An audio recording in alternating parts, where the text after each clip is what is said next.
আসসালামু আলাইকুম ফুটবল পাগলারা। Real Madrid club of miracle কেন বলা হয়? গতকাল রিয়াল মাদ্রিদ এক গোলে জয় পায় আলাভেসের বিপক্ষে, তাও টানতে টানতে কোনোভাবে জয় পায়। দিন শেষে জয়টা ম্যাটার করে, সে কথা যেমন সত্য, এ কথাও অস্বীকার করার কোনো কারণ নাই যে রিয়াল মাদ্রিদ কালকে খুব স্ট্রাগল করছে।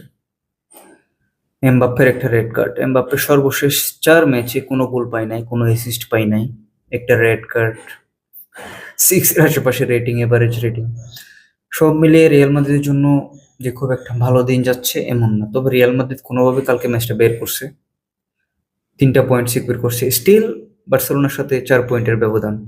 নেক্সট ম্যাচে বার্সেলোনার বালদে থাকবে না এবং আর্সেনালের সাথে রিয়াল মাদ্রিদের কামব্যাক আশা করতে পারি, তবে খুব একটা যে সহজ হবে বর্তমান পারফরমেন্স বিবেচনা করলে তেমন না। তবে ক্লাবটা যেহেতু রিয়াল মাদ্রিদ, আশা করাই যায়। এখন আসে বার্সেলোনা প্রসঙ্গে। হ্যান্সি ফ্লিকের অধীনে বার্সেলোনা এক কথায় উঠতেছে। ফুটবলে ফুল ডোমিনেশন দেখা যাচ্ছে হ্যান্সি ফ্লিক, অনেকগুলো ম্যাচ টানা জিততেছে, কোথাও একটা ড্র করলেও কোনো হার নাই তাদের।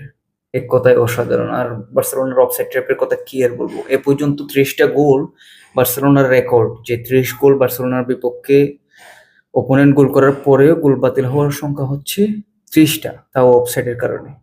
জাস্ট অফসাইডের কারণে যদি কোনো একটা ক্লাবের বিপক্ষে 30টা গোল বাতিল হয়, তাহলে আপনারা বুঝতে পারতেছেন যে কোন লেভেলের মাস্টার মাইন্ড এই হ্যান্সি ফ্লিক। অন্যদিকে ম্যানচেস্টার ইউনাইটেড গতকালকে